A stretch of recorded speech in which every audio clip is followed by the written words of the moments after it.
Safe Pace, le podcast des sports d'endurance, présenté par Hugo Clément. Comment bien récupérer après une course ou un entraînement? Sommeil, alimentation, bottes de compression, massage, cryothérapie. Quelles méthodes sont vraiment efficaces et quelles sont les arnaques? Quelle place finalement joue la récupération dans la performance? On va répondre à toutes ces questions aujourd'hui. Safe Pace, c'est parti! Comme chaque semaine, on retrouve l'équipe d'experts de Safe Pace. Fred Belaubre, triple champion d'Europe de triathlon qui fait semblant d'écrire des trucs. On n'a même pas commencé. Ça fait intelligent d'écrire des trucs. Charlotte Morel, championne d'Ironman. Hugo Tormento, double champion du monde de swimrun. Merci d'être là, l'équipe. J'espère que vous êtes en forme. Et avec nous aujourd'hui, deux invités pour aborder ce sujet passionnant de la récupération. Salut Grégoire Gibaud. Salut Hugo Clément. On te connaît sous le nom de Major Mouvement, kiné, star des réseaux sociaux, passionné de sport, notamment de course à pied. Tu donnes beaucoup de conseils aux sportifs, entre autres pour les aider à optimiser leur récup, à éviter les blessures. Donc on est très heureux de t'avoir et on a plein de questions à te poser. Trop bien. Bonjour François Duforest. Bonjour. Merci d'être là. Vous êtes médecin du sport et du sommeil et vous travaillez notamment au Centre du sommeil et de la vigilance de l'Hôtel-Dieu à Paris depuis plus de 10 ans. On peut le dire, vous êtes l'un des meilleurs spécialistes du sommeil aujourd'hui en France. Ça tombe bien. Endormir tout de suite. Et ça tombe bien parce qu'on va en parler beaucoup du sommeil. Ça joue un rôle crucial dans la récup, donc on est ravis de pouvoir bénéficier de votre expertise aujourd'hui. Pour commencer, Grégoire, est-ce qu'on peut dire que la récupération est aussi importante que l'entraînement? Je crois que la récupération est au moins aussi importante que l'entraînement. On a tendance à dire que c'est une triade, entraînement, nutrition et récup. Et que chacun a sa place tout aussi important que les deux autres. Pas d'entraînement efficace, pas de progression si la récupération n'est pas efficace aussi. Je suis vraiment content que vous ayez invité un expert du sommeil parce que souvent quand je le dis, on dit « Ah, c'est bon, t'es kiné, t'es pas là pour parler du sommeil ». Mais il y a quelqu'un qui est là pour parler du sommeil. Et je crois que c'est de loin la donnée qu'on a tendance à éliminer le plus rapidement possible, alors que c'est paradoxalement probablement la plus sous-cotée et la plus importante en même temps. François Duforest, vous partagez ce constat? La récupération est au moins aussi importante que l'entraînement? Je ne peux que partager, puisque le sommeil, c'est la récupération physiologique, à la fois du domaine physique, du domaine mental, je dirais même du domaine social, puisque en fonction des sports, on va avoir des qualités de récupération différentes. Là, il y a des gens qui font de l'Ironman, il y a donc évidemment le sommeil est une problématique. On s'occupe de navigateurs, ils sont en privation de sommeil en permanence, et il y a des gens qui prennent du décalage horaire. Je veux dire, il y a vraiment de multiples occasions où le sommeil prend sa place. Pas simplement après, parce que vous disiez après, mais surtout aussi en prévention, pendant et après. On va rentrer dans les détails du sommeil. Grégoire, est-ce que les sportifs aujourd'hui font suffisamment attention à la récupération, notamment les sportifs que tu vois passer dans ton cabinet? Dans les sportifs que je vois passer dans mon cabinet, ils n'accordent pas la récupération au bon niveau. C'est-à-dire qu'ils vont penser que l'automassage, c'est de la récupération. Ils vont penser que le travail d'étirement, c'est de la récupération. Ils vont penser que le travail de mobilité, c'est de la récupération. Ce qui est dingue, c'est que parfois, ils vont mettre du temps à s'étirer, à se mobiliser, au détriment du temps de sommeil. Or, c'est un peu vraiment mélanger l'ordre des priorités. Ça ne sert à rien de faire de la mobilité ou des étirements si on ne dort pas bien à côté. Et si on devait privilégier les deux, clairement, le temps de sommeil est beaucoup plus important. Mais on rentrera dans les détails, évidemment. Charlotte et Fred, parmi les athlètes que vous entraînez, est-ce que vous avez le sentiment que la récup a la place qu'elle devrait avoir aujourd'hui chez les athlètes amateurs? Je dirais que malheureusement, non, puisque forcément, le réflexe, c'est de prioriser l'entraînement et de se dire j'ai du temps, je vais m'entraîner, je me lève très très tôt pour aller m'entraîner, je me couche tard pour aller rajouter une séance de home trainer. Sur le papier, sur un instant court, c'est peut-être plus efficace, mais en tout cas, sur la longévité, grignoter sur sa récup pour plus s'entraîner, c'est clair que c'est pas une stratégie payante sur le long terme. Alors on va procéder par étapes parce qu'on entend un peu de tout et n'importe quoi sur la récupération. Il y a beaucoup d'idées reçues, beaucoup de fausses bonnes idées aussi.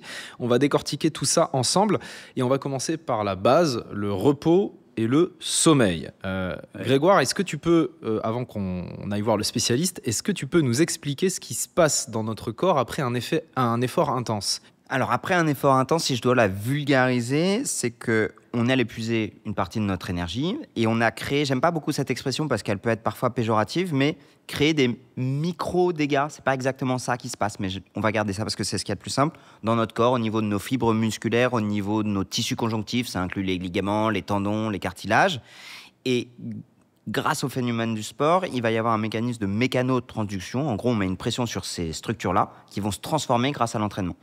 Il nous faut donc des nutriments pour que l'adaptation soit plutôt positive, et il nous faut du temps de repos pour que l'adaptation se fasse aussi de manière positive. Moi, ma spécialité, c'est vraiment la blessure et la douleur, et j'aime bien résumer ça en disant que ce qui crée de la douleur et ce qui crée de la blessure, c'est quand on fait trop vite, trop fort, trop longtemps, sur un corps qui n'est pas prêt à encaisser aussi vite, aussi fort, aussi longtemps. En fait, le corps n'aime pas beaucoup le surdosage ou le sous-dosage. Et donc, la progressivité, c'est la clé. La progressivité, ça va donc inclure quantifier l'effort que je fais en termes d'intensité, en termes de distance. Pour la course à pied, c'est facile à quantifier. Pour l'Ironman, c'est relativement facile à quantifier. Pour le swim and run, c'est relativement facile à quantifier. Ça devient plus difficile quand on parle de foot, quand on parle de rugby, quand on parle de boxe. Donc, certains sports sont faciles à quantifier, d'autres sont plus difficiles. Ta question, c'était qu'est-ce qui se passe dans notre corps quand on fait du sport? Globalement, tout ça. On pousse notre corps à être un peu meilleur, un peu plus fort, un peu plus rapide, un peu plus endurant. Mais si on le pousse trop, on l'expose à la blessure. Si on le pousse pas assez, on l'expose à ne pas s'adapter. Docteur Duforest, quel rôle joue le sommeil, le repos dans la récupération? Déjà, il se passe quoi déjà physiquement quand on dort? Vous avez un peu de temps là? On peut pas y passer la nuit, mais d'abord, le repos, c'est pas la même chose que le sommeil. Donc, il y a du repos où, justement, il y a des techniques que tu vas utiliser. Et là, c'est vraiment du repos nécessaire, mais vigilant. Et puis, il y a tout ce qui se passe la nuit. Je voudrais simplement revenir un peu sur le côté historique. Pourquoi on s'intéresse au sommeil depuis maintenant 10-15 ans? Pourquoi je suis demandé sur beaucoup de fédérations? C'est parce qu'on s'est aperçu, et les entraîneurs l'ont bien vu, que si on dormait moins de 8 heures par 24 heures, eh bien, on augmentait à peu près 2 fois le risque de blessure. Donc à partir de ce moment-là, on s'est dit, tiens, le sommeil, c'est finalement quelque chose d'important. Pourquoi c'est important? Tu parlais de tout ce qui se passe au niveau des déchirures et ainsi de suite, et de la réparation. Mais la réparation, elle se fait la nuit. Elle se fait la nuit dans certaines qualités de sommeil. Et la problématique, c'est qu'il n'y a pas qu'un sommeil idéal, il y a des sommeils individuels. Et tout l'objectif, c'est de savoir déjà si la qualité du sommeil est bonne. Et la qualité du sommeil, c'est la réparation déjà physique, c'est-à-dire que l'hormone de croissance, elle est sécrétée dans une qualité de sommeil qu'on appelle le sommeil lent profond. Donc on se répare la nuit, on se régule la nuit, on apprend la nuit, c'est-à-dire tout ce qui vous est arrivé dans la journée, vous allez le mémoriser dans une certaine forme de sommeil. On rentrera peut-être un peu dans le détail. Dans quelle forme de sommeil particulièrement? Déjà, si on détaille la qualité du sommeil, il y a 2 sommeils vraiment fondamentaux. Et si on n'en a pas assez, on risque soit des blessures, soit des apprentissages défectueux, donc potentiellement des blessures ou tout au moins un manque de performance. Donc le sommeil profond déjà? Il y a le sommeil lent profond, donc, qui représente à peu près 20-25% de la nuit. Chez les sportifs, c'est un peu plus, parce qu'ils ont besoin encore plus de récupérer. Et dans ce sommeil lent profond, le système immunitaire se remet en marche, donc vous évitez les virus et ainsi de suite. Vous reconstruisez, notamment les stocks. Et ça, je me tourne vers toi, de glycogène, c'est-à-dire tous ces stocks musculaires énergétiques qui sont dans les muscles. Je cherchais mes compétences de nutritionniste. On reviendra sur la nutrition. Moi, je retourne vers moi. C'est un travail d'équipe, le sommeil, de toute manière, en général. Donc, on reconstitue les stocks de glycogène. On reconstitue les stocks de glycogène, donc en gros les sucres au niveau du foie, mais aussi au niveau des muscles. C'est très important pour certains sports, évidemment. On développe la mémoire des connaissances également. Ça, c'est quelque chose qui est nouveau. Donc, ça se fait en début de nuit parce que c'est vraiment là où le corps a besoin de récupérer au niveau physique. Ça, c'est la première partie de nuit, le sommeil profond, toujours. D'accord. Il y a toujours des stades de sommeil, des cycles de sommeil, mais les 2 premiers cycles de sommeil sont extrêmement riches en sommeil lent profond. C'est celui vraiment dont on a besoin pour réparer le corps, un petit peu l'esprit, mais ça vient en 2e partie de nuit, dans la 2e qualité du sommeil qu'on appelle le sommeil paradoxal, ou REM sleep en anglais. Pourquoi? Parce que le corps ne bouge pas, le corps récupère. Par contre, il n'y a que les yeux qui bougent, parce qu'on est en train d'engrammer la mémoire, une mémoire, ce qu'on appelle procédurale, c'est-à-dire la mémoire du psychomoteur fin. Alors, sur certains sports, c'est très important.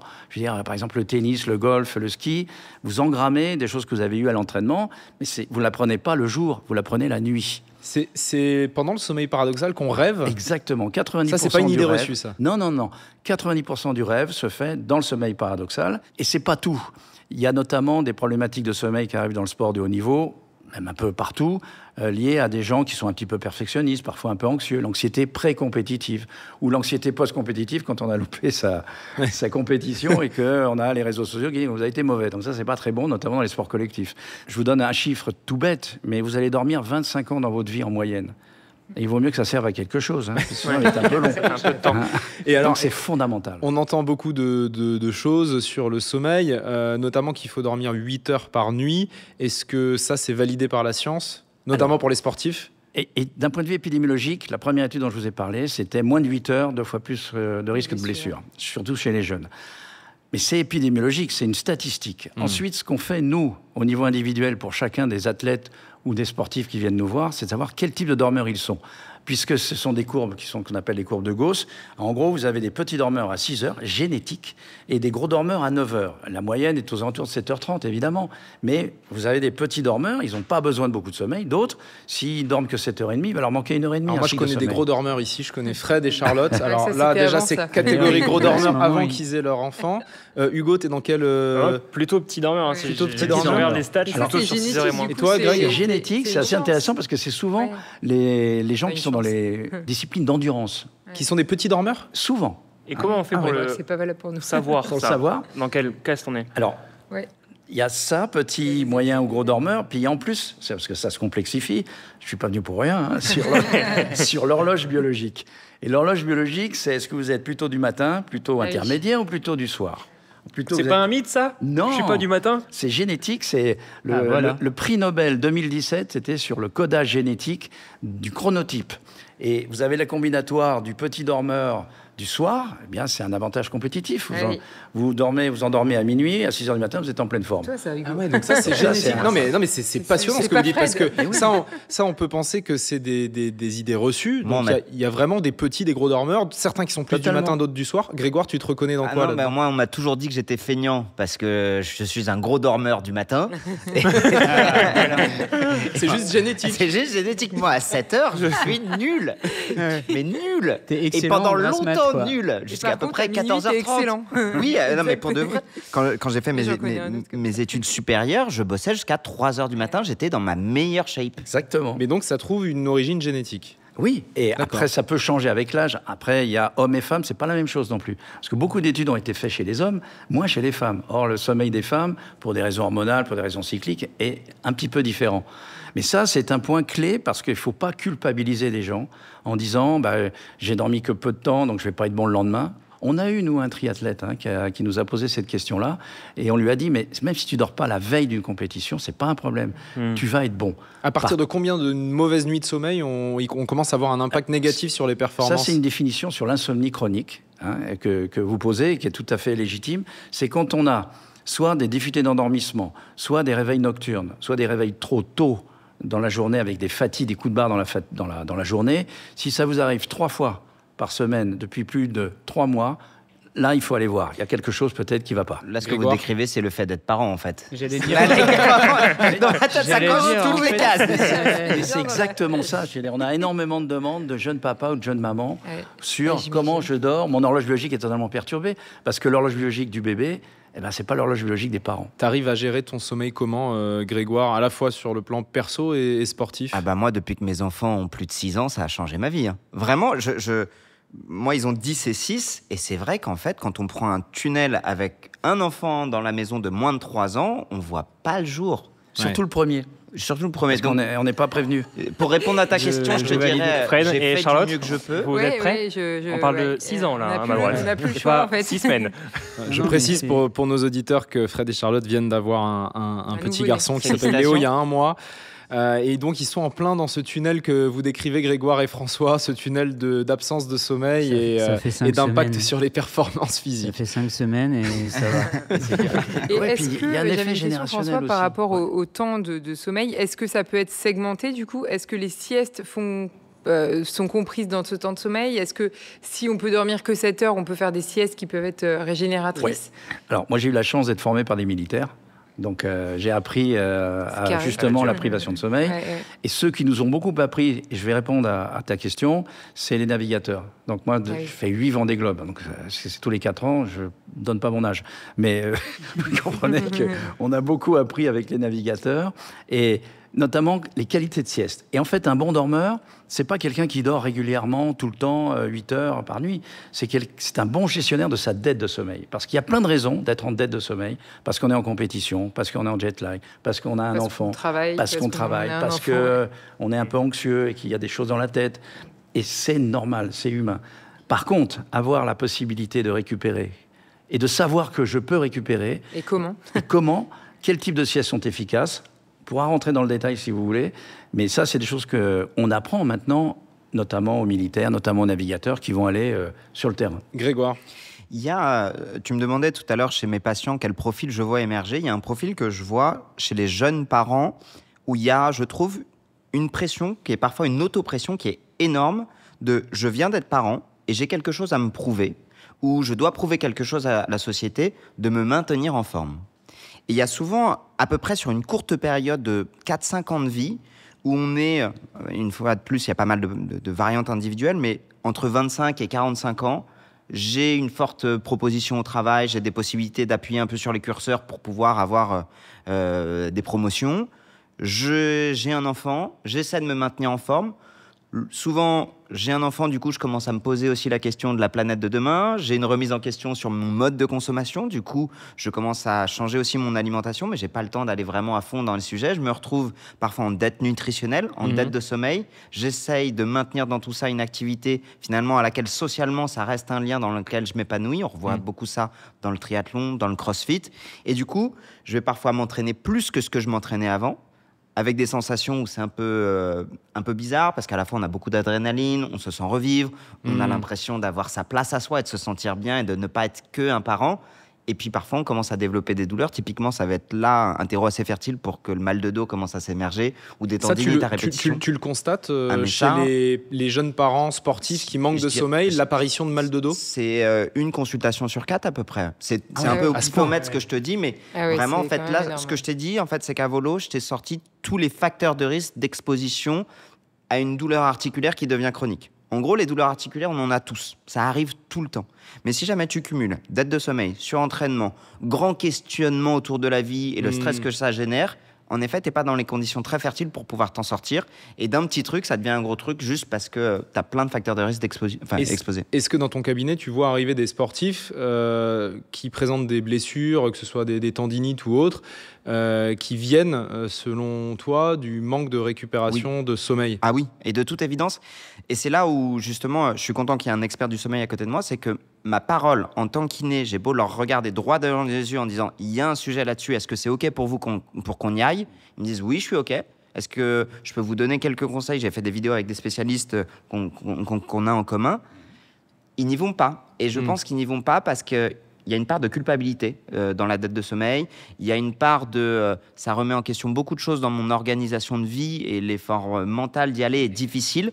Et donc, parfois, ils préfèrent venir voir le kiné pour avoir le côté pansement sur une jambe de bois. Je préfère qu'on me fasse un bon massage et qu'on n'en parle plus et que ma sensation dans mon corps, là, à l'instant T, elle évolue, mais pas tout remettre en question. Alors, pour être dans le conseil concret aux sportifs amateurs qui nous écoutent, docteur, comment on peut améliorer son sommeil ? Donc, savoir, quel type de dormeur je suis. Deuxièmement, déculpabiliser. Si je dors pas bien de temps en temps, c'est pas un problème. Il faut regarder la pleine lune. Faut pas se mettre le stress en se disant il faut que je dorme, parce que ça, y a que rien je de pire. dorme, il est redoutable. Parce qu'évidemment, ça vient pas. Pourvu que je me réveille pas, vous allez vous réveiller. Et pourvu que je me rendorme, ça va se passer un petit peu de temps. Donc derrière, ce qu'on fait à la fois pour les sportifs et qu'on devrait faire à l'école, devrait faire pour tout le monde, c'est des techniques dites de sophrologie, dites de relaxation. Par quel canal sensoriel je peux lâcher prise ? Donc, c'est la première étape. Il y a des gens qui sont très sensibles à ça, d'autres pas du tout. Donc, c'est des techniques essentiellement basées sur la respiration. Alors, il y a la respiration carrée, on pourra en parler, on pourra le faire, mais si vous voulez. C'est des choses qui sont simples. Alors, c'est quoi la respiration carrée ? Donc, ça, c'est le premier truc que j'ai appris, que j'applique toujours. 5. Et que voilà. La respiration carrée, c'est quoi ? C'est faire que le cerveau va éviter toutes ces pensées parasites qui disent pourvu que. Et c'est souffler pendant 4 secondes, ne pas respirer pendant 4, on va le faire ensemble. Inspirer pendant 4, ne pas respirer pendant 4. Ça fait 16 secondes. À la fin de ces 16 secondes, on va souffler tout doucement pendant 5 secondes et inspirer pendant 5. On va faire ça, je vous propose, pendant 30 secondes, 1 minute. Vous n'allez pas dormir, enfin j'espère. J'espère pour le podcast. Mais l'objectif, c'est une porte d'entrée qui me dit, je passe d'un état de conscience vigilante à un autre état de conscience qu'on appelle les états de conscience modifiés, qui peut m'amener au sommeil. Donc, OK ? Allez. redites-nous. On le fait. 4, Ok, On va le faire tout de suite. on le hein. fait. Inspire, Donc je on le fait bloque, en fermant les j'expire, je yeux. bloque. Donc vous me suivez tout simplement. Si les gens nous écoutent et qu'ils sont en bagnole, ils gardent les yeux ouverts. Je demande. Oui, ou s'ils sont en train de courir aussi. Parce qu'il y en a beaucoup qui nous écoutent Non, en courant. c'est tout à fait exact. Les Donc passagers, vous oui. attendez de mais rentrer pas à la le- maison et vous regarderez la vidéo. Mais alors allons-y, on le fait. Donc c'est la première chose qu'on apprend à les gens qui ont des problèmes de sommeil. Donc je souffle pendant On ferme 4 les yeux. secondes. Je dessine mon premier côté du carré, donc je le fais avec vous. Stop, je respire pas. Deuxième côté du carré. Troisième côté du carré, j'inspire. Quatrième côté du carré, je respire pas. Mes yeux sont toujours fermés. Et maintenant, je vais souffler tout doucement pendant 5 secondes. J'inspire. Je souffle. J'inspire. Je souffle. J'inspire. Je vais lentement revenir à la surface, bouger mes doigts, plier mes bras, les lever au-dessus de ma tête, prendre une grande inspiration et relâcher en ouvrant les yeux. Voilà. Alors moi, Aussi j'ai simple ouvert que ça. les yeux parce que je voulais vous voir, parce que c'était intéressant. Mais c'est vrai que ça calme tout de suite. Ouais. Cohérence C'est vrai. cardiaque, ça s'appelle, c'est l'autre nom. Ouais, C'est cohérence des choses cardiaque. qui sont- C'est 5, 5-5. 5, En fait, 5. pourquoi je vous fais ça? C'est physiologiquement, c'est que la respiration pendant le sommeil, heureusement, elle est automatique. Oui. Hein, il vaut mieux. Et donc, Pour être embêtant. cette respiration, c'est 12 inspirations-expirations à la minute. Donc, c'est 5-5 Ok. en moyenne. Donc ça, c'est une méthode facile pour les personnes qui nous Qu'il écoutent, qui faudrait nous apprendre à regardent, tout le monde. C'est la première chose pour se qu'on apprend. rendormir quand on se réveille ou qu'on a du mal à trouver le Exactement. sommeil. La deuxième chose, c'est les techniques comportementales. C'est-à-dire, si vous vous réveillez pendant la nuit, quittez le lit au bout de 10 minutes. Ne pas se Si on tourner pense à- indéfiniment Exactement. dans le Ne lit. pas regarder pense à l'heure. autre chose. C'est ce qu'on appelle les techniques cognitivo-comportementales. Je comprends ce qui se passe et j'ai un comportement adapté. Ça soigne 80% des insomnies ou ça fait dormir 80% des gens sans les médicaments qui sont plus ou moins bien vendus. On parlait des arnaques, il y a des choses intéressantes à Et ce au bout de niveau-là. combien de temps on revient dans le lit? C'est une fois qu'on pense plus. Au bout de c'est- 15 jours. Ah ouais, c'est- Au bout de 15 jours, tu dors il y a plus, une puis un tête de jour, tu sommeil reviens vraiment un dans peu le trop importante, ce qu'on appelle la faillite d'ailleurs, une faillite complète. Mais c'est une très bonne question. On revient se coucher quand les signes de sommeil arrivent, c'est-à-dire légèrement froid, les bâillements, c'est une porte d'entrée du sommeil qui fait que je me rendors. Parce que je vais me rendormir avec une qualité de sommeil. Et la qualité est plus importante que la quantité. Donc quittez le lit. Le lit, c'est fait pour dormir et pour éventuellement l'activité sexuelle. Mais c'est tout, pas pour penser. Pas pour se tourner indéfiniment. Exactement. Et là, Parce que n'arrive c'est là où on pas, réfléchit, on n'arrive ouais. pas à trouver le sommeil. Donc ça, c'est les deux grands principes, technique de relaxation, respiration, et puis les techniques cognitivo-comportementales. Est-ce que c'est vrai qu'il faut éviter les écrans avant de se coucher? Alors là, je vais peut-être me mettre un peu en faux par rapport à ce qui est Idée dit. reçue. Idée reçue. C'est vrai et faux. C'est-à-dire que la problématique de l'écran, c'est blanc enrichi dans le bleu, ces écrans que l'on a, et résultat, on sait que physiologiquement, on va bloquer la sécrétion d'une hormone des rythmes veille-sommeil qu'on appelle la mélatonine, mais c'est expérimental, c'est au bout de 2 minutes. La problématique, c'est que il y a les écrans partout.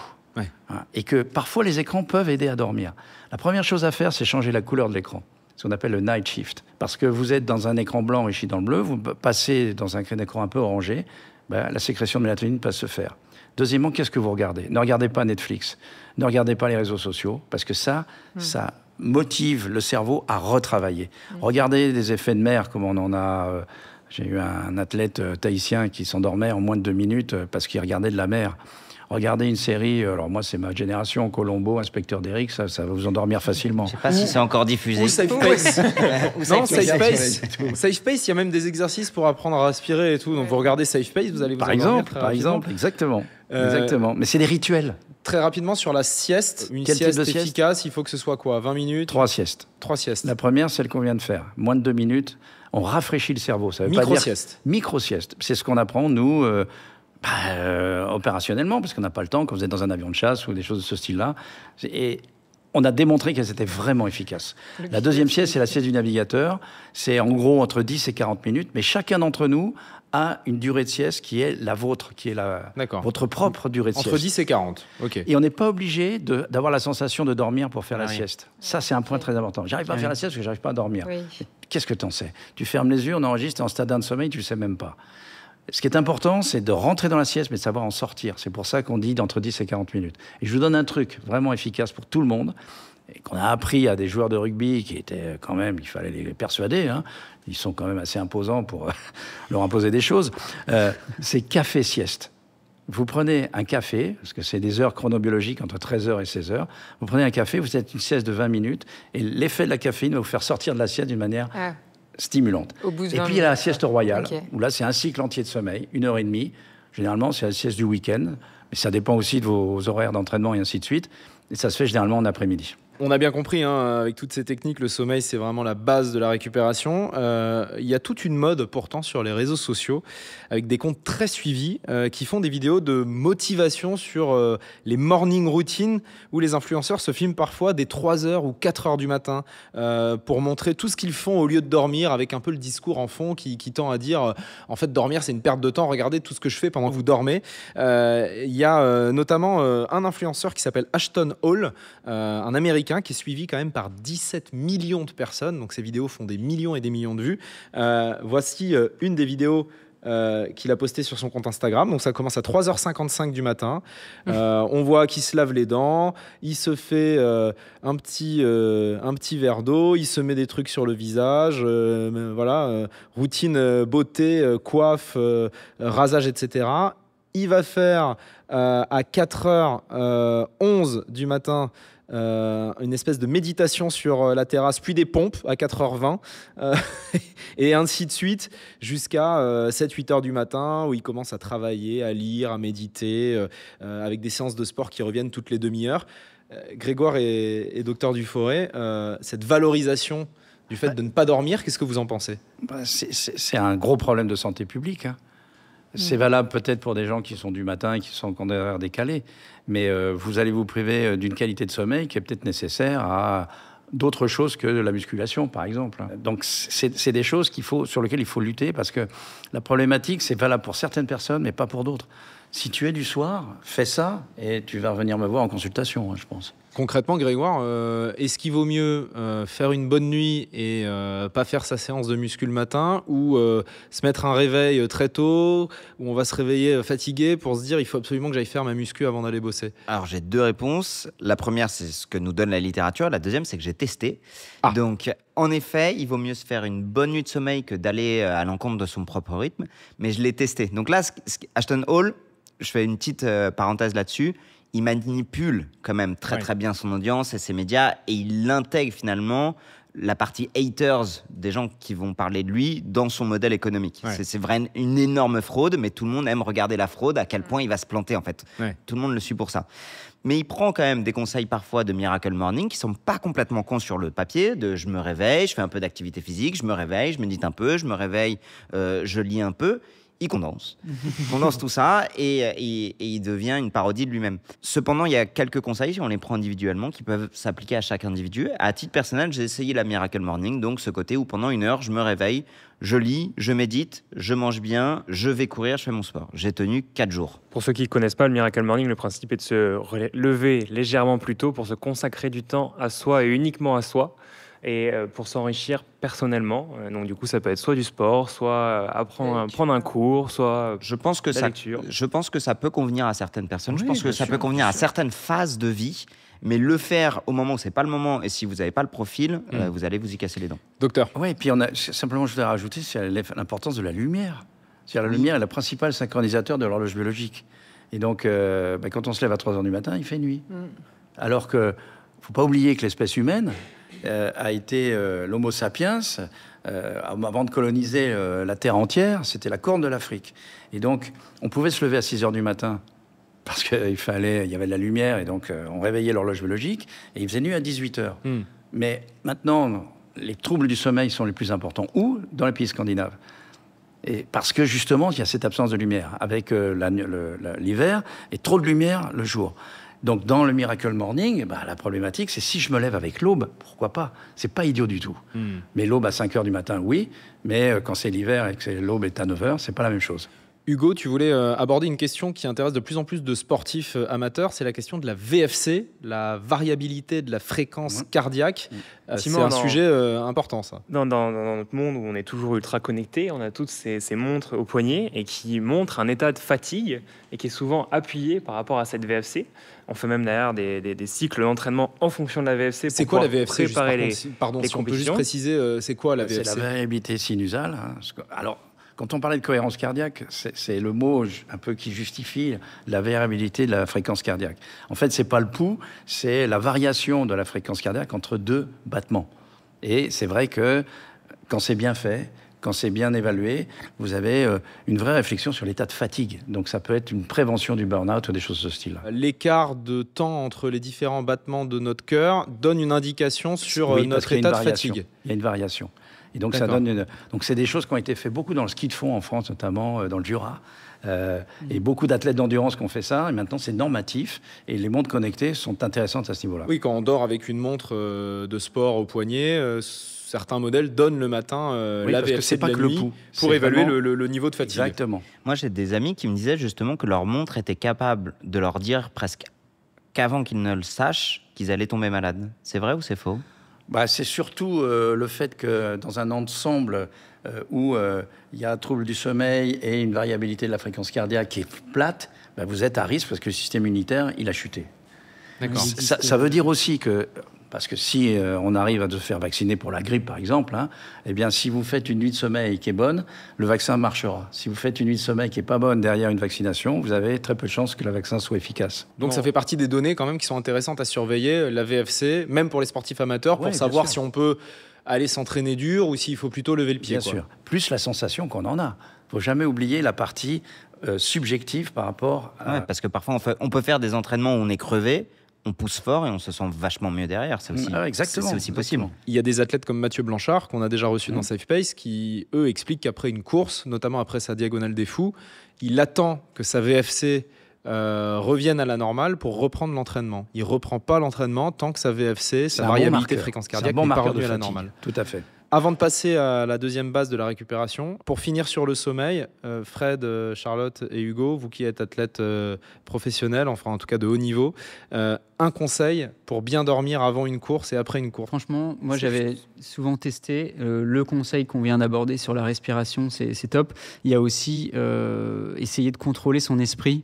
Parce que, tu l'as dit, la réflexion, le fait d'être dans le lit, de cogiter, de penser à la course, la montée du cortisol, c'est-à-dire que la veille à 22h, tu es dans le lit, mais en fait, tu t'imagines déjà sur la ligne de départ. Et donc, forcément, il y a tout qui se met en place comme si tu y étais vraiment. Donc, contrôler ça, essayer de ne pas penser à l'objectif. Et la phrase qu'on emploie souvent, c'est remettre du jeu avant l'enjeu.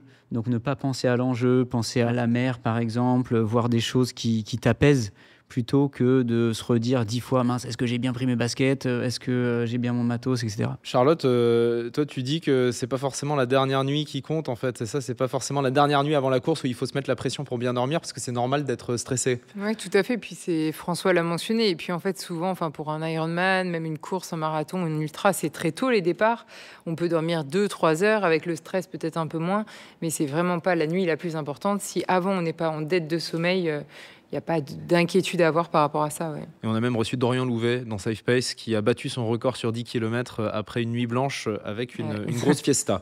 Deuxième base de la récupération, la nutrition. Pour récupérer rapidement, il ne faut pas manger n'importe quoi. Pourquoi ça a un impact sur la récupération, l'alimentation ? Je te vois en train de me regarder. Je crois que sur cette partie du podcast, je vais aller me prendre un verre d'eau. Je suis monté fort en nutrition, je préfère le dire. Je vais écouter les personnes compétentes sur le sujet. Pourquoi c'est important la nutrition dans la récupération ? Je pourrais vous raconter beaucoup d'histoires. Allez-y. C'est pas les histoires du père Castor, c'est les histoires du père François. C'est dans une activité qui n'était pas sportif, qui était une activité de pilotage sur de longue durée. Et c'était un pilote de chasse, en fait. Hein, et le gars, à un moment, a failli se planter avec son avion. Et il débriefe derrière. Et ils disent, mais pourquoi tu as failli te planter? Le gars, il dit, parce que j'ai perdu mon sandwich. Je dis, quel sandwich? Parce que vous occupez de l'avion, mais vous occupez pas du bonhomme qui est à l'intérieur. Or, nous, on a faim. Hein, donc, on est crevé.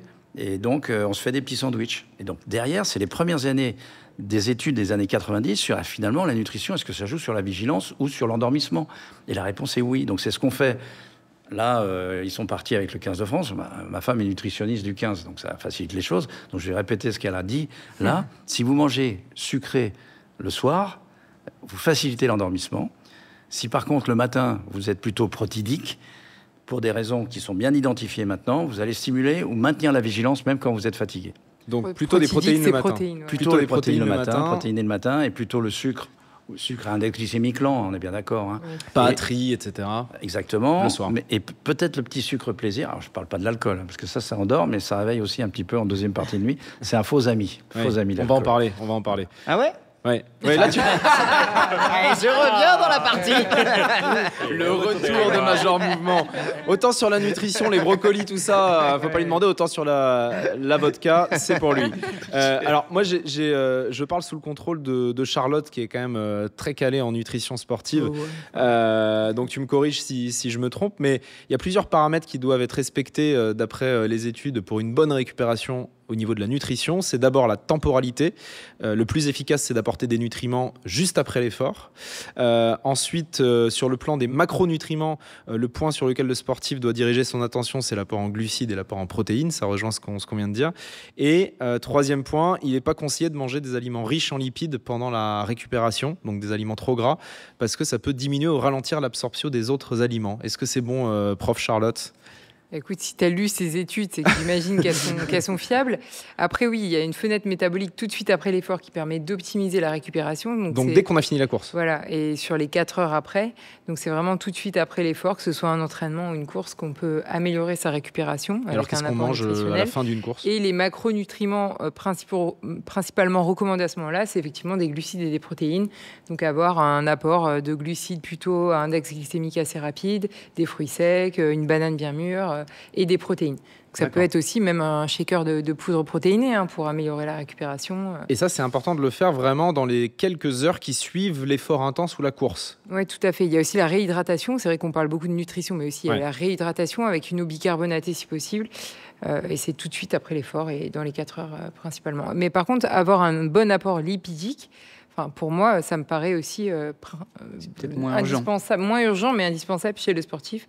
Avoir un bon apport de lipides, ça reste aussi important. Aussi, pendant les périodes d'entraînement, les recommandations sont quasiment les mêmes, en fait, en fonction de l'entraînement que vous pouvez vous mettre dans les dents. Si jamais vous n'avez pas l'apport nutritionnel qui convient, c'est ce qu'on expliquait au départ, en fait, vous n'avez pas la possibilité de reconstruire. C'est-à-dire que le sommeil, c'est méga important, mais si pendant la nuit, vous n'avez pas dans votre corps, au-delà de la fenêtre métabolique qui peut être vraiment intéressante, c'est vraiment, en fait, c'est dans le total de la journée, voire de la semaine que ça compte. Si vous n'avez pas dans votre corps les nutriments nécessaires, le corps ne peut pas faire le job d'adaptation. En tout cas, la base, j'imagine, pendant qu'on récupère, pour que ça aille plus vite, c'est de manger équilibré, des aliments sains, le moins transformés possible. Oui, exactement. Il faut avoir un bon équilibre, il faut avoir un bon apport énergétique pendant la course ou pendant même un match. Donc, il faut vraiment travailler là-dessus, sur la nutrition pendant l'effort. Ça, c'est vachement important ce que tu dis. C'est-à-dire que la récupération, en fait, elle commence même pendant la course, au niveau de la nutrition. Tout à fait. De bien s'alimenter, bien s'alimenter pendant l'effort permet de mieux récupérer tout de suite après. Même avant, Même avant, sur les efforts longs, l'apport nutritionnel, là, pour le coup, avant un marathon, ça se prépare quasiment 3 jours avant. Même au-delà de 3 jours. 3 jours, c'est pour améliorer, avoir une recharge glucidique, bien sûr, améliorer le confort digestif, mais c'est sûr que ça se fait même au-delà. Souvent, on parle avec les athlètes de l'avant-pendant. C'est vrai que l'après-course, ça reste souvent des questions où j'oriente les athlètes vers un aspect plaisir, parce que ça fait aussi partie du quotidien. C'est important de ne pas rester sur un schéma très cadré, frustré après la performance, quoi.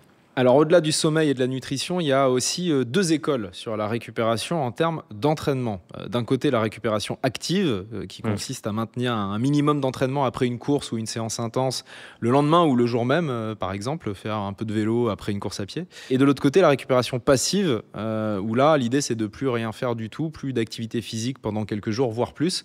Vous êtes de quelle école, Grégoire ? Alors là aussi, je vais partir de 2 réponses, ce que nous dit la littérature et d'expérience personnelle. C'est-à-dire que pendant longtemps, on disait repos strict passif, où on laisse le corps se reposer.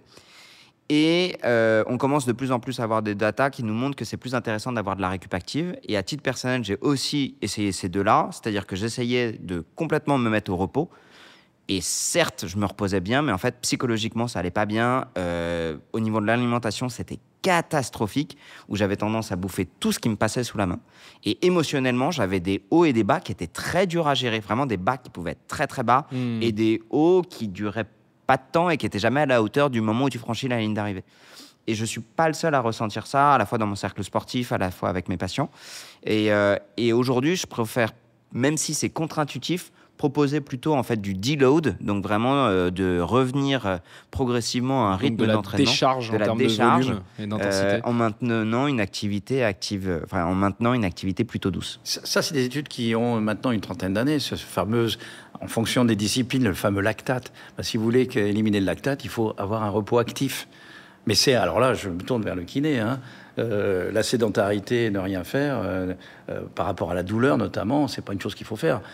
En tant que spécialiste de problèmes de dos, dans la récupération... Non, mais j'imagine qu'après après un marathon, un semi-marathon, un gros triathlon, quand on est complètement défoncé, qu'on a mal aux jambes, mal partout, est-ce qu'on peut quand même s'accorder 2-3 jours où on fait rien, ou il faut vraiment l'éviter ? Fred ? Après, il y a l'aspect mental. Si mentalement on se sent capable d'aller bouger, pourquoi pas faire quelque chose de super light, par exemple de la marche. Ouais, Au exactement. moins, ça fait bouger. Ou faire 20 minutes de natation, par exemple. Voilà, vélo, natation. Ouais. Qui sont des sports portés ou semi-portés. En tout cas, quelque chose de très cool, qui fait plaisir et qui permet de réactiver un peu la machine plutôt que de rester immobile à tout prix. Donc on est plutôt dans la team récupération active ici. Clairement, je pense que la marche est tout à fait indiquée, elle fonctionne très très bien. Même éventuellement, ça va dépendre du niveau d'entraînement et ça va dépendre de la compétition. Par exemple, quelqu'un qui visait son marathon, qui est assez nouveau et qui va se lancer dans un seul marathon de sa vie et qui le lendemain a les jambes qui sont complètement cassées, on peut privilégier la marche. Par contre, quelqu'un qui est plus entraîné, qui est plus aguerri, il peut même quasiment 2-3 jours après se faire une première sortie en endurance fondamentale et vraiment entre la zone 1 et 2 et être tranquille de chez tranquille. On va maintenant aborder toutes les techniques complémentaires qui sont censées aider à la récupération. Hugo, pour commencer, tu as repéré 2 idées reçues qu'on adore. La première idée reçue, c'est la plus évidente, c'est la fameuse bière d'arrivée, qui est super la bière importante de récup pour récupérer. Est-ce que je me tourne vers mon nutritionniste préféré? Est-ce que c'est une bonne idée? Socialement, je crois que c'est quand même la meilleure. D'un point de vue nutritif, je crois qu'on l'a aussi pas mal surévaluée par rapport à ce qu'elle pouvait apporter. Et par contre, en termes de récup, l'alcool est malheureusement pas ouf. À titre personnel, évidemment, je pense que ça fait du bien de fêter des trucs et je pense que de temps en temps, on peut se lâcher un peu la grappe aussi. Mais en termes de récup, c'est clairement déconseillé de boire une bière après un effort. C'est l'alcool qu'il y a dans la bière qui a un effet de déshydratation. On a testé ça dans le rugby, alors avec quelques petites problématiques, mais... J'imagine. Oui, parce que l'alcool retarde la synthèse des protéines musculaires, altère la qualité du sommeil et ralentit la reconstitution des réserves de glycogène. C'est un en faux plus ami. du risque de déshydratation. Un faux ami de la récupération. Grégoire est dégoûté, là, dépité. Là. Donc, pas d'alcool, idéalement, après un effort intense ou une course, si on veut avoir une meilleure récupération. Deuxième idée reçue, Hugo. Et la deuxième idée reçue, ça, on le voit de plus en plus d'ailleurs sur les réseaux, c'est l'impact du froid et qui est présenté comme étant le meilleur moyen de récupérer après l'effort. Est-ce que ça, c'est confirmé? Notamment la cryothérapie ou les bains froids. Qu'est-ce qu'on en pense, monsieur le kiné? Je peux vous raconter une histoire assez marrante. Chaque année, il y a le gros salon de la rééducation qui réunit tous les rééducateurs, ok, tous les professionnels de la santé de la rééducation, les kinés. Il y a 5 ans, il y avait je pense, un stand sur 4 qui était un stand de cryo. Et il nous disait à tous, c'est génial, c'est le feu, ça va vous permettre de diminuer les douleurs chroniques, de diminuer l'inflammation, de permettre la récup, de perdre du poids. Il nous proposait à tous les kinés d'investir 120 000 balles pour avoir des machines de cryo. On était un peu réticents puisqu'on n'avait pas beaucoup de data. Alors les clubs sportifs ont été les premiers à s'équiper parce qu'ils ont plus les moyens.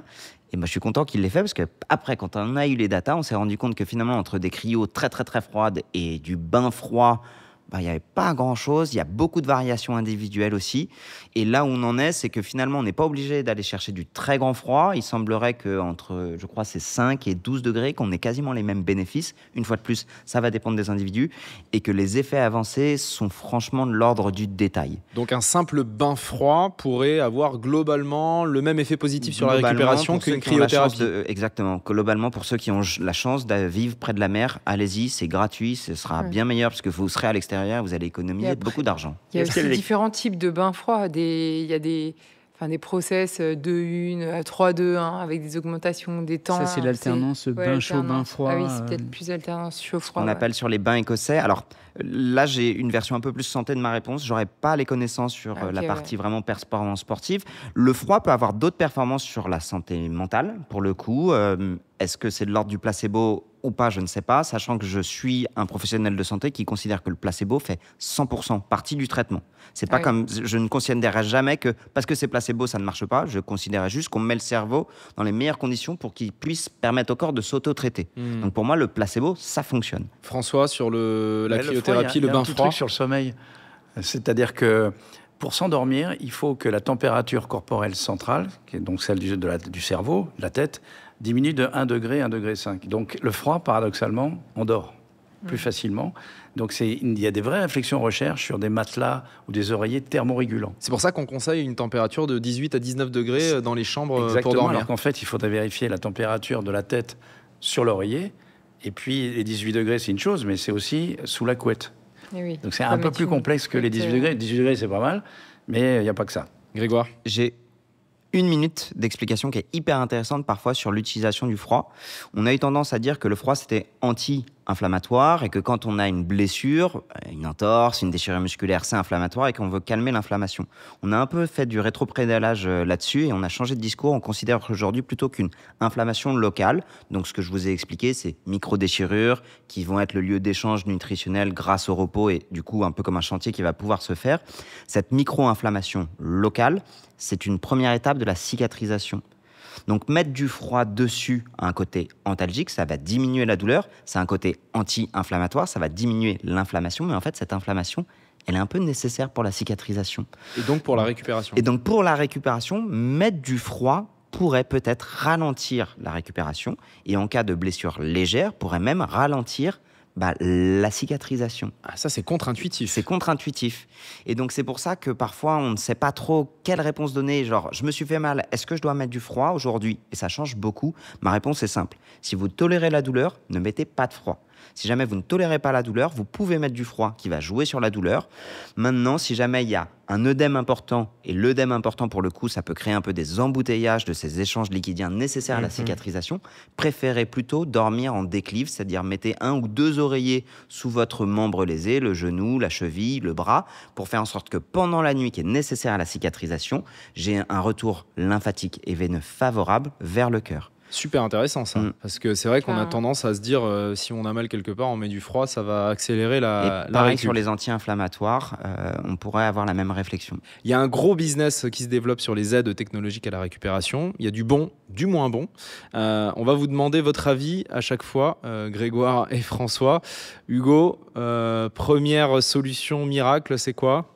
La première solution miracle, c'est les tapis de récupération. Alors aussi bien ceux qui sont avec des champs électromagnétiques que les tapis de fleurs pour l'acupuncture et tout ça. Et c'est quoi ça, ces tapis ? C'est les trucs qu'on met sous les matelas ? C'est quoi ? C'est une fine couche qu'on vient mettre sous le matelas et qui vient faire une décharge énergétique Donc on branche cette fine couche à la terre et on vient enlever tous les mauvais ions du corps pour pouvoir aider à la récupération. Ça, c'est une typologie. Après, il y a aussi les tapis de fleurs, où donc, du coup, c'est des espèces de fleurs avec des aiguilles qui vous rentrent dans le dos et qui vous font des espèces de petits points d'acupression qui permettent une meilleure récupération. Bon, celui-ci, on ne dort pas complètement dessus. On fait 5-10 minutes. Donc ça, c'est mais on fait censé pas toute la nuit. permettre une meilleure récupération. Votre avis, Aujourd'hui.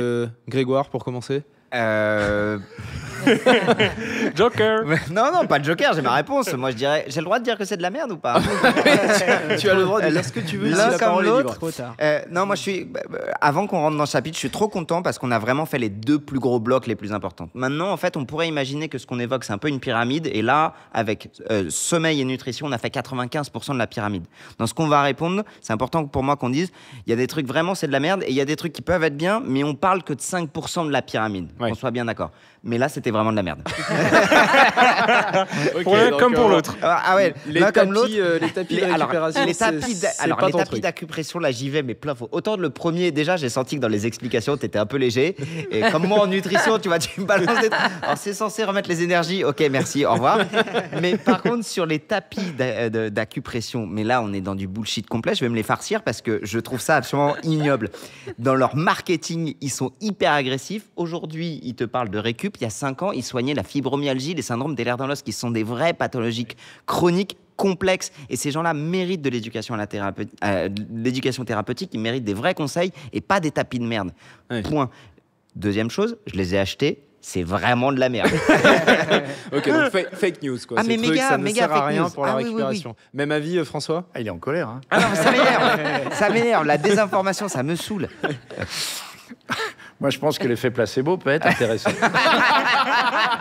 Il te prend à ton propre jeu. Ok, bon, j'imagine, François, que vous partagez ce point de vue Après, sur ces... moi, en tant que médecin, dans des centres de recherche, évidemment, on essaye de valider des choses et on voit souvent des choses farfelues. Voilà.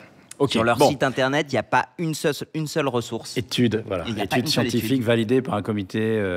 Très bien. Donc les tapis de récupération, on oublie. Ensuite, Hugo. Les pistolets de massage. Alors ceux-là, on les voit passer partout. On voit les Ça, c'est un athlètes s'en carton servir commercial, énormément. un pistolet de massage. Alors là, j'ai un double avis. Il ne faut pas confondre la sensation de fatigue et la fatigue réelle. Les pistolets de massage jouent sur la sensation de fatigue, pas sur la fatigue réelle. Ça veut dire quoi? On a étudié notamment chez des sprinteurs leur temps aux 100 mètres. Et on se rend compte que ceux qui ont fait du pistolet de massage, ils ont moins la sensation de fatigue, mais ils font exactement le même temps que ceux qui avaient la sensation de fatigue. Vous voyez ce que je veux dire? D'accord. En gros, c'est qu'on va probablement jouer, on ne sait pas bien, sur le système neuromusculaire de la perception de la fatigue, mais pas sur la fatigue profonde. Moi, je dirais, si vous aimez bien ça, que vous avez du budget et que vous n'aimez pas avoir cette sensation, il y a un mot en anglais que j'aime beaucoup, j'ai pas la traduction en français, c'est sore. Tu vois, il y a vraiment ce côté un peu congestionné. Si vous n'aimez pas cette sensation et que vous la tolérez pas bien, le pistolet de massage, à mon sens, peut être indiqué. Mais ça jouera ni sur vos performances, ni sur la prévention de blessures. J'en connais un ici qui utilise des pistolets de massage, Fred Belobre. Ouais, moi, j'étais hyper sceptique par rapport au pistolet au tout début parce que je les trouvais beaucoup trop agressifs, beaucoup trop forts. J'avais l'impression, limite, que ça me blessait le muscle au moment où je l'utilisais. Donc, j'avais dit rideau.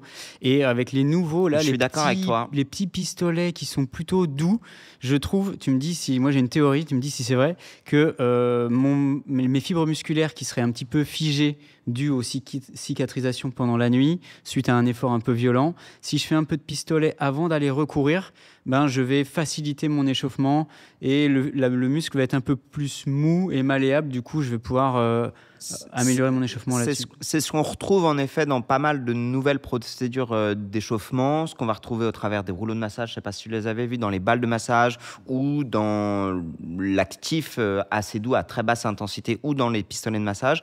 En effet, on joue sur cette sensation que tu décris, un peu de verrouillage, et on arrive à diminuer cette sensation-là. Est-ce que ça joue après sur l'état d'esprit? C'est possible. Est-ce que ça joue sur les structures? À ce jour, on n'est pas encore bien au courant. Par contre, je te rejoins à 100%. Je trouve que les nouveaux pistolets de massage sont beaucoup plus confortables. Là où tu sais, au tout départ, ça nous les vendait. Ouais. On voyait des vidéos très impressionnantes qui tapaient très fort dans les muscles pour tout décongestionner. On se rend compte que c'est possible que ça faisait plus de dégâts qu'autre chose. Hugo, troisième méthode technologique qui est censée améliorer la récupération. Et la troisième méthode, c'est les bottes de pressothérapie. Donc ces fameuses bottes qui viennent se comprimer à l'aide d'air et venir progressivement serrer les jambes. Bon, après, il y a plusieurs façons de programmes pour pouvoir les utiliser, mais le plus connu est effectivement celui-là, où c'est une compression qui part du pied et qui remonte jusqu'à la cuisse. Donc, c'est des grandes bottes dans lesquelles on met ses jambes, il y a de l'air, ça comprime. Ouais. Ça, est-ce que ça permet de récupérer moi, plus ça, vite? je valide, ouais. Ça, tu Ouais, valides? Ça, j'en ai au cabinet, je les ai achetés. En effet, je trouve que c'est un truc pour lequel... alors là où c'est doublement intéressant, c'est qu'il y a un phénomène mécanique de compression pour permettre le retour lymphatique et vasculaire. Ce que j'évoquais tout à l'heure en cas de blessure, puisqu'on va le faire où les gens sont allongés sur le dos. Ce qui est important, c'est d'avoir les jambes qui vont être plus élevées que le cœur pour favoriser la circulation de retour. Et l'autre truc qui est assez cool, c'est que pour des gens qui n'auraient pas pris le temps de se reposer après une épreuve, après une compétition, ça leur impose d'aller s'allonger. Souvent, on peut proposer ces périodes au moment de leur cycle de sommeil. Ils vont faire une sieste. Et donc, pour récupérer une power nap ou même pendant 1 heure, c'est hyper efficace. Et là aussi, à titre personnel, c'est parfois un des rares outils que j'ai au cabinet que j'utilise pour moi-même après mes compétitions sportives. Est-ce que si je résume ce qu'on s'est dit aujourd'hui de la manière suivante, ça vous convient, François et Grégoire? Vous allez me dire, le plus important dans la récupération, c'est le sommeil et la nutrition. Oui. Ça fait 95% du boulot. 98, ouais. 98% du boulot. Et tout le reste, les bottes de massage, les massages de récupération, l'électrostimulation, le froid, etc., ça peut être un bonus, mais c'est vraiment à la marge. C'est la physiologie humaine. Ouais. Après, le sommeil et l'hydratation. Tout le reste, c'est du techno.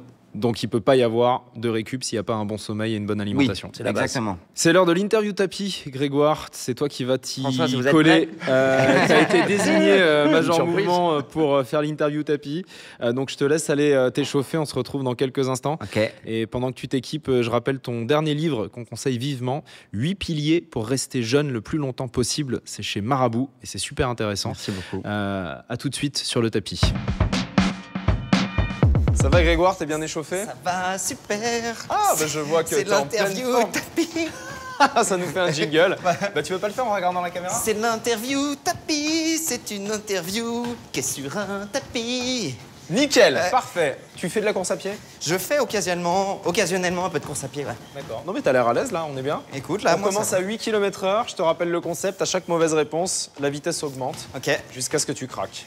ok, ça marche donc à peu près à 9 km/h. Allez, c'est parti.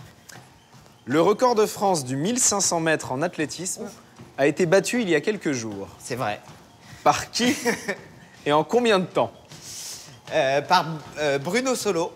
En 52 minutes. Ok, bon, je crois que je vois le niveau au niveau de l'athlétisme. Bon, cela dit, moi, j'avais pas la réponse. Hein. Non, mais personne. Allez, pardon. ça monte à 9 km/h. Je te donne la réponse quand même. C'est Asdin Abs qui a battu ce record en 3 minutes 27 secondes et 49 centièmes. C'était au stade Charletti à Paris il y a quelques jours. Quelle est l'hormone principalement sécrétée pendant le sommeil profond et essentielle à la récupération musculaire? Est-ce que tu sens que c'est une hormone de croissance ou c'est la mélatonine? C'est la mélatonine. C'est une hormone de croissance. C'est l'hormone de croissance. La validée par les TSH. spécialistes. C'est la TSH? C'est la GH. La GH. Allez, Non, on mais en même augmente. temps, tu me poses des On questions augmente à 10 de km/h. nutrition et hormonale. Le mec est kiné. Attends, t'es pas prêt pour la suivante. Quelle est la différence? Quel animal dort le moins par jour? C'est un animal qui vit en Afrique, je te donne un indice. Dans la savane, je te donne un autre indice. Le jaguar. Non, Le jaguar vit pas dans la savane. Le colibri. Le colibri.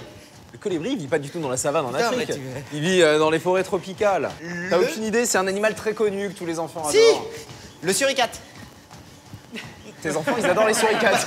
Mais Bon, allez, je Timon t'ai et donné Thomas. beaucoup d'options. Non, c'est la girafe. C'est la girafe qui ne dort que 2 à 3 heures par nuit. On peut aussi citer les éléphants, les dauphins ou les chevaux qui dorment très peu. L'interview tapis, c'est l'interview qui t'humilie. On passe à 11 Hey, tu veux savoir km/h. si t'es nul sur tous les sujets? T'es nul en culture générale, t'es nul en biologie, t'es nul en géographie. Allez, tu vas pouvoir te rattraper. Bon, mathématiques.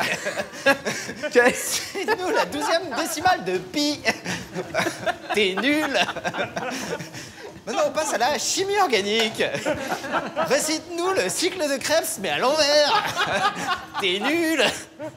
Oh putain. Alors, quelle est la règle de Foster? Attends, Mais c'est un sketch. C'est la règle de quelle est la règle de Foster, qui est un célèbre entraîneur néo-zélandais concernant la récupération. Ne jamais s'engueuler avec sa femme avant de se coucher. Oh, ça te tue ta récup. Tu passes ta nuit à établir des stratégies pour essayer de ne pas te faire pourrir le Alors lendemain. c'est pas faux, mais c'est pas la règle de Foster. La règle de Foster, c'est celle qui consiste à prendre une journée de repos par kilomètre en compétition. En gros, un marathon, c'est 42 jours de repos. Ça se voit qu'il s'est jamais engueulé avec sa femme. Allez, on continue. Selon Santé publique France, quelle est la durée moyenne de sommeil des adultes français en semaine? 6h30. C'est accordé. Yes. 6h42. 6h42. Ouh, c'était super.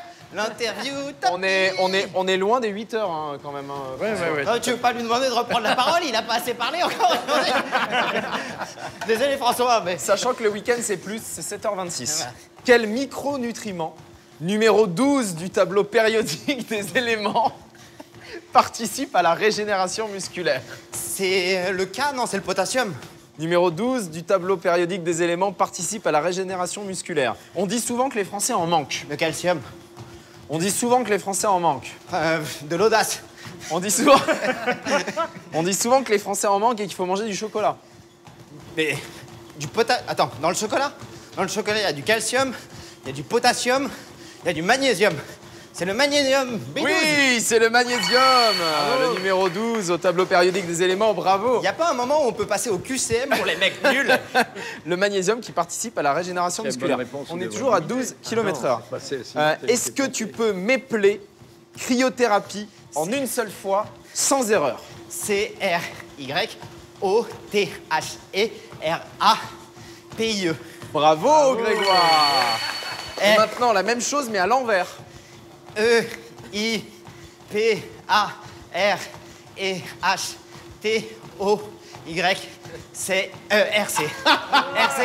Ah, tu t'es rattrapé. Allez, je te l'accorde, je te l'accorde. Quelle est la température en degrés Celsius du zéro absolu? Le zéro absolu, c'est la température la plus basse qui puisse exister. Du 0 Kelvin, on parle de moins 72 degrés Fahrenheit. C'est moins 72, non? Degrés Fahrenheit et en Non, degrés degrés Celsius. Celsius. En degrés Celsius, En c'est degrés. combien? Moins 72. Non, Moins 27. non. C'est plus. C'est un mélange des deux. C'est moins 273,15 Ah oui, degrés Celsius. Moins 273 degrés, c'est le zéro absolu. C'est la température la plus basse qui puisse exister. Et ta température, elle va continuer à augmenter puisqu'on passe à 13 km/h. Après 40 ans, la durée d'activité physique hebdomadaire recommandée par l'OMS est d'au moins 2h30. Combien d'adultes dans le monde ne respectent pas cette 95%. préconisation? 95%. C'est beaucoup moins. Bah, j'y peux rien. Ils se sont plantés dans l'étude. 1,8 milliard seulement. Voilà. Donc c'est beaucoup moins de 95%. Sauf que ton calcul est erroné, on est 100 milliards sur Terre. Donc mes calculs sont... Il est en train de m'embrouiller. Allez, on augmente, on passe à 14 km/h. Après avoir atteint son développement maximal entre 20 et 30 ans, quelle est la diminution de la masse musculaire par an en pourcentage? Je crois que c'est 1% par an, puisque Oui. c'est de 5 à 10% tous les 10 ans. Très bonne réponse, environ 1% par an. En fait, je suis bon en biologie. Bravo, bravo Grégoire. La condescendance du journaliste. Bravo Grégoire, il a répondu à une bonne question sur les 25. Quel est l'âge moyen des inscrits au Marathon de Paris en 2024? 42 ans. 39. Merde. On augmente, on passe à 15 km/h. Allez, Grégoire. Quel âge avait le plus vieux finisher du Marathon de Paris en 2024? 93. Pas loin, 91 ans, Koichi Kitabatake en 6h59 et 34 secondes. Et je sais, je l'ai doublé au 38e kilomètre. Allez, on monte à 16 km/h. C'est beaucoup pour toi, 16 km/h ou pas? J'y suis jamais allé, là je suis en zone T'es en zone rouge. méconnue. Combien d'épreuves d'athlétisme y avait-il au JO 2024? 12. 26. On monte à 17 km/h. Tu peux arrêter à tout moment. Grégoire, quand ça devient trop difficile, ne te blesse pas. Je ne veux pas blesser Major Mouvement. Quel acteur d'Hollywood, devenu une icône du fitness, poste encore des vidéos de muscu à 77 ans? Allez, Chuck Norris. Arnold Schwarzenegger. Schwarzenegger. Eh oui, tu montes à 18 km/h, tu t'es trompé. Est-ce que tu peux m'épeler Schwarzenegger, s'il te plaît? Oh non, ça, Schwarzy. S-C-H-A-R. Non, non, Merde. t'as oublié un W. Allez, on monte à 19 km/h. Grégoire, tu peux t'arrêter. Tu peux t'arrêter, tu as le droit de mettre ton ego de côté. Jamais. Jamais. Je vais faire crever sur ce tapis. Qu'est-ce que l'hypoxie? L'hypoxie, c'est quand On manque de ça. Bravo mec, bravo.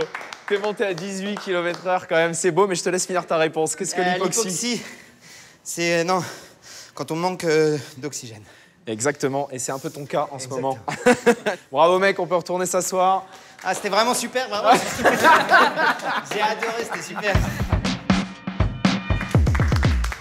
Bravo, monsieur Major Mouvement. Bravo, Grégoire. Franchement, impressionnant. 18 km/h quand même. Et surtout, la capacité, comme disait Fred, à faire des blagues pendant que tu souffres. C'est quand le one-man show? Eh ben, je cherche un producteur. C'était dur? Non, franchement, c'était super cool. J'ai passé un bon moment. Il y avait juste la partie questions que j'ai moins aimé. Mais tout ce qui était blagues et courses, ça, c'était bien, ça. François, pas de regret de ne pas avoir fait l'interview tapis? Non, des fois, c'est bien d'être médecin. Bon, en tout cas, je pense que tu vas avoir une bonne nuit de sommeil, Grégoire, ce soir. Merci à tous les deux d'être venus dans Safe Space. C'était vraiment passionnant. On a appris plein de trucs. François Duforet, sur le sommeil, vous êtes un puits de science. Franchement, on aurait pu faire 3 heures juste sur le sommeil, mais vraiment, c'est passionnant. Et je pense que tous les gens qui nous écoutent ont appris beaucoup de choses. Grégoire, toujours aussi bon, toujours aussi clair sur comment bien prendre soin de son corps, notamment pour les sportifs. Merci beaucoup à tous les deux. Merci à vous. C'était trop bien. Et ben, ravi que ça vous ait plu. Merci l'équipe. Et moi, je vous dis à très vite pour un prochain épisode de Safe Pace. Bye bye.